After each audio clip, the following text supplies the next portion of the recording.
बात निकलती है तो दूर तक जाती ही है। आना चाहता हूं इकबाल साहब आपके पास, और बहुत महत्वपूर्ण है कि यहाँ समझना, उद्धव ठाकरे ने आज अपने लोगों को कह दिया है कि आप लोग पूरी तैयारी कीजिए और हम क्लेम यहाँ पर ये करेंगे रिकाउंटिंग की। कितनी सच्चाई है इसमें, या क्या कुछ चल रहा है? अगर मेरे पास जानकारी कम है तो थोड़ा उस जानकारी को और बढ़ाइए।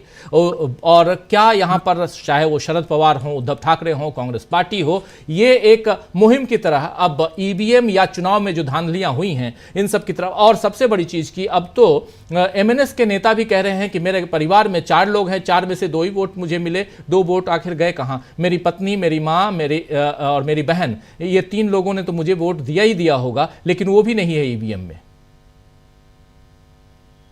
मसला जो है इलेक्शन के बाद में जो रिजल्ट आया है वो खास करके ईवीएम पे बहुत बड़े सवाल उठने शुरू हो गए।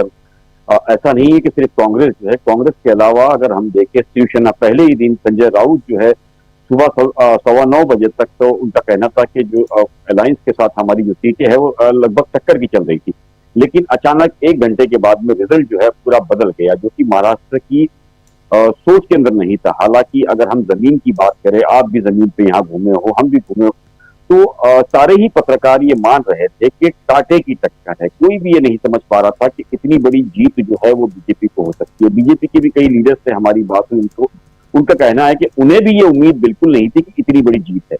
देखिए, मैं भी ये मानता हूं कि अगर वाकई में इतनी बड़ी जीत होती तो मुझे नहीं लगता है कि सिर्फ 150 सीटों पर बीजेपी लड़ती, वो खुद अपने दम पर और सीटें बढ़ा करके लड़ने की कोशिश करती। यानी कि कुछ तो मामला है जिसको लेकर के ये सारी चीजें होंगी। देखिए, एक सर्वे जो लोकमत ने किया है उसके अंदर तकरीबन 95 सीट, 95 सीट जो है महाराष्ट्र के इलेक्शन के अंदर, जहां पर बहुत बड़े लेवल पे घोटाले की बात आई है। जांच के बाद पता लगा है तकरीबन 5 लाख से ज्यादा वोट जो है वो सामने आए हैं, जिसका हिसाब अब तक नहीं मिल पाया। इसी तरीके से संजय राउत ने पहले ही दिन बता दिया था कि नासिक के अंदर भी तकरीबन जो उनके लोग है, जिस परिवार में तकरीबन 65 लोग है, उस 65 लोगों के भी वोट जो है नहीं गिर पाए। मुंबई की अगर हम बात करें तो मुंबई के दहिसर इलाके में, जैसे आपने कहा, एमएनएस कार्यकर्ता, वो उनके घर के 4 लोग थे, वहां भी उनका कहना है कि 2 लोग जो है वो सारी चीजें नहीं मिल पाई। वहीं कन्नड़ सीट जो आती है, जिनका तहरील गांव है, वहां पर टोटल वोट अगर हम बात करें तो 396 है, जिसमें से 312 वोट गिरे, लेकिन मशीन में जो काउंटिंग आई है वो 624 की आई है। ऐसे अलग अलग जगह से मशीन पर काफी सवाल खड़े हो गए। खास करके देखिए, सेट एग्जाम्पल अगर हम बताएं तो नांदेड़ सीट की बात करें, जहां लोकसभा इलेक्शन और विधानसभा इलेक्शन एक साथ हुआ। लोकसभा के अंदर कांग्रेस की जीत बताई जाती है, वहीं 1,59,000 से मत जो है वो 6 अलग अलग विधानसभा क्षेत्र के अंदर नहीं गिरे हैं।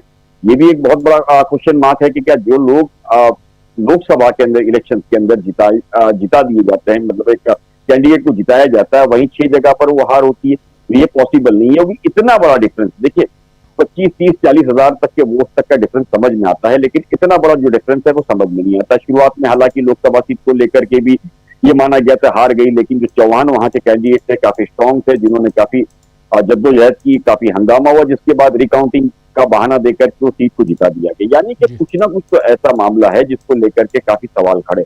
अभी हालांकि कांग्रेस, एनसीपी और उद्धव ठाकरे की जो पार्टी शिवसेना, वो वीवीपैट को चैलेंज करने की बात कर रही है। उनके जितने कैंडिडेट हैं उनको पैसे भर करके चैलेंज करने की बात की गई है। मुझे लगता है कि 47,200 रुपए जो है पर कैंडिडेट को भरने आते हैं और उसको लेके चैलेंज किया जाएगा। लेकिन अगर टेक्निकल ग्राउंड पर अगर हम बात करें, जो इसके एक्सपर्ट्स हैं जिनसे हमारी बात हुई, उनका कहना है कि जिस तरीके से ये मशीन को मतलब एक तरीके से क्या कहेंगे कि सेट किया जाता है, उसके अंदर एक तरीका ये भी है कि उसके अंदर जो अपना कोडवर्ड डाला जाता है कि इतने वोट के बाद इतने वोट जो है यहाँ ट्रांसफर होने चाहिए। वीवीपैट के अंदर भले ही अगर वो सारी चीजें दिखती है, लेकिन इंटरनल ये सारी चीजें चेंज हो सकती है। ये इजरायली पैटर्न माना जाता है। तो इन सारी ही चीजों को लेकर राजीव जी बहुत गंभीर सवाल है, और मुझे लगता है कि इनको कांग्रेस पार्टी हो चाहे उनके अलायंस हो, सभी को इस मामले के अंदर जो अदालत का दरवाजा है वो खटखटाना चाहिए। लेकिन उसके साथ के अंदर जो कुछ ऐसे टेक्निकल जानकार है उसका सपोर्ट उन्हें लेना बहुत जरूरी है, क्योंकि टेक्निकल सपोर्ट से ही ये साफ हो पाएगा कि आगे जो रास्ता उनको अदालत का हो या किसी और जगह चैलेंज करने का हो, चाहे वो इलेक्शन कमिश्नर हो, तो उन सभी चीजों को लेकर के टेक्निकल तरीके से जो एक्सपर्ट्स है वो ज्यादा बता पाएंगे कि क्या कारण है जो इस तरह की मशीन जो है वो सेट करके इलेक्शन किए जाते हैं। लेकिन ये कहना गलत नहीं होगा। देखिए, महाराष्ट्र में बहुत बड़े लेवल का प्रयोग किया गया, छत्तीसगढ़ से ये शुरुआत मैं समझता हूँ, हरियाणा में ये मॉडल की एक तरीके से जांच की गई कि कितना हम सक्सेस होते हैं। जहां उन्हें हरियाणा मॉडल सक्सेस दिखा, उसके बाद महाराष्ट्र के अंदर जिस तेजी से सारी चीजें की गई है, वो एक बहुत बड़ा सवाल खड़ा करता है कि आने वाले जो 2029 के इलेक्शन है, वो कितने बड़े लेवल पर सेट किए जाएंगे। राजीव जी, बिल्कुल बिल्कुल आप सही कह रहे हैं। और छत्तीसगढ़ से लेकर उधर मध्य प्रदेश, फिर से आना चाहता हूं इकबाल जी आपके पास। इकबाल जी, अब तैयारियां क्या चल रही हैं? उद्धव ठाकरे या बाकी जो विपक्षी दल हैं वो लोग कर क्या रहे हैं? और जो खबरें हैं क्या वो सही हैं कि कई जगह रिकाउंटिंग के लिए एप्लीकेशन दिए जाएंगे? को लेकर के खास करके शिवसेना बहुत गंभीर है, एनसीपी शरद पवार काफी गंभीर है। देखा आपने कांग्रेस के वरिष्ठ नेता भी जो है इस तरह की चीजों को लेकर के आवाज उठा रहे हैं। लेकिन सिर्फ ईवीएम, जिस तरीके से सुनील जी ने कहा कि ईवीएम ही एक मुद्दा नहीं थी। अगर इस पूरे मामले के अंदर चाहे अब महाराष्ट्र के बाद दिल्ली हो, उसके बाद बिहार हो, यूपी हो, ये जितनी ही जगह इलेक्शन होने हैं, वहां पर कांग्रेस को बहुत गंभीरता से अपने पूरे क्षेत्र के अंदर, अलग अलग क्षेत्रों के अंदर खास करके जो टीमें हैं उसे बहुत ध्यान देना पड़ेगा। लीडरशिप, अगर महाराष्ट्र की मैं बात करूं तो जमीनी कार्यकर्ता काफी नाराज है। बहुत बड़ा तबका जो वोटर है वो कांग्रेस के साथ है, लेकिन अब भी परेशान है। उसकी वजह यह है कि कांग्रेस के पास लीडरशिप में कमी है। नाना पटोले जैसे या अशोक चौहान जैसे लीडर हैं, वो इस तरह के लीडर है कि अगर ईडी सीबीआई जैसी की बात आ जाए तो वो अपना पाला बदल लेते हैं। कांग्रेस के पास लीडर है ज्योतिरादित्य सिंधिया जैसे कि कभी भी वो किसी चीज को लेकर के यहां से वहां घूम सकते हैं। तो मुझे लगता है कि इन सारी ही चीजों में सबसे पहले जमीनी कार्यकर्ता, जो कि एक लोकल लेवल का कार्यकर्ता, जमीन से कांग्रेस का जो एक ऐसा कार्यकर्ता जो जमीन से जुड़ा हुआ है और कांग्रेस के लिए वो बहुत कुछ करना चाहता है, ऐसे कार्यकर्ताओं की एक टीम जो है मुझे लगता है बनानी पड़ेगी उनके। उसके बाद ये सारी चीजें जो है रणनीति एक तैयार करनी पड़ेगी। हालांकि हाल फिलहाल में आप देखो तो कांग्रेस के अंदर सिर्फ राजीव गांधी और मल्लिकार्जुन खड़गे जैसे लीडर्स जो है, वो शिवानंदन जैसे लोग हैं, वो एक्टिव दिख रहे हैं।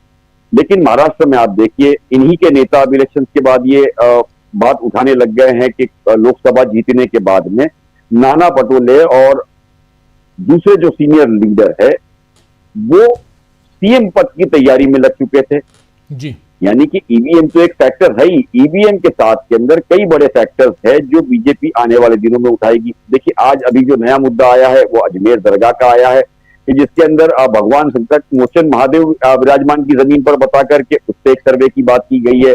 इससे पहले संभल हमने देख लिया, ज्ञान व्यापी देख लिया, मथुरा ईदगाह मस्जिद देख ली। तो इस तरह के मुद्दों के साथ के अंदर भटकाने की भी कोशिश की जाएगी। तो जो रणनीति कांग्रेस को बनानी है वो इतनी जबरदस्त बनानी पड़ेगी कि उसको पूरे महाराष्ट्र नहीं देश भर के अंदर इस आंदोलन को चलाने के लिए अलग अलग तरीके से लीडरशिप को एक्टिव करना पड़ेगा और उन सारी चीजों को लेकर के आगे बढ़ना पड़ेगा। हालांकि इलेक्शंस को लेकर के भले ही ये मुझे लगता है कि वो सुप्रीम कोर्ट चले जाए या अदालत चले जाए, लेकिन उससे मामला पटेगा नहीं, क्योंकि कल ही जो फैसला सुप्रीम कोर्ट का है वो एक क्वेश्चन मार्क खड़ा करता है। यानी कि बैलेट से इलेक्शन के लिए जहां पहले सभी बीजेपी के लीडर मना कर रहे थे, लेकिन वो बाहर आकर के एक बेहतरीन रणनीति के हिसाब से बाहर लड़े हैं। हालांकि 2024 का विधानसभा इलेक्शन क्यों ना हो, आरएसएस के साथ में संगठन बना के लड़ा गया और ये जीत किसी भी तरीके से, चाहे हम ये मान ले कि कॉफी में शक्कर ज्यादा हो गई, सीट ज्यादा आ गई, वो अलग चीज है, लेकिन जीत तो जीत ही मानी जा रही है। इसी तरीके से कांग्रेस जो मार खा रही है लीडरशिप, यानी कि आप देखिए हमेशा ये सवाल उठते रहे कि टिकट जो बांटी गई है उसमें बहुत बड़ा पैसा चला है, साथ ही एक स्लीपर सेल जो है वो लगातार कांग्रेस में काम कर रहा है। कई जगह हमने देखा कांग्रेस के अंदर कि जो सीट बांटी गई थी वाकई में वो सवालिया निशान खड़ी थी मुंबई के अंदर, और खास करके इतने बुरे हालात कांग्रेस के कभी महाराष्ट्र में नहीं हुए जितने इस बार मुझे नजर आ रहे हैं या कांग्रेस की खुद लीडरशिप को नजर आ रहे हैं। 96 से 99 तक थोड़े हालात रहे ऐसे, लेकिन उसके बाद कांग्रेस के हालात इतने नहीं हुए। अब कई महाराष्ट्र राज्य के अंदर कई अलग अलग डिस्ट्रिक्ट के अंदर इलेक्शंस होने हैं कॉरपोरेशन के, उसको लेकर के इलेक्शन ईवीएम मशीन को लेकर के एक मीटिंग में सबसे पहला मुझे लगता है राजीव जी कि जमीनी हकीकत में लीडर, वो लीडर जिस पर दाग नहीं है, ऐसे युवा लीडर्स को उन्हें बाहर लाना चाहिए और उनको फ्रंट बैंक खड़ा करना चाहिए, ताकि कोई भी एजेंसीज के जरिए उन्हें दबाया ना जा सके। बिल्कुल तब जाकर के ये सारी चीजें कामयाब होगी और मुझे लगता है ये आंदोलन सफल होगा। और इसको सफल करने के लिए सबसे पहला जमीन के साथ जुड़ना, लोगों के मुद्दों के साथ जुड़ना, लोगों की मांगों के साथ जुड़ना, इसमें बहुत प्रयास और बहुत कोशिश जो है वो लगातार कांग्रेस लीडरशिप को करनी होगी राजीव जी। बिल्कुल बिल्कुल, आप कांग्रेस लीडरशिप को क्या करनी होगी, क्या करना चाहिए, ये आप बता रहे हैं, बहुत महत्वपूर्ण बात है। लेकिन इसमें और लोग क्या कर रहे हैं, जरा प्रशांत टंडन जी आपसे समझना चाहता हूं कि सिविल सोसाइटी और बहुत, क्योंकि ये आंदोलन सिर्फ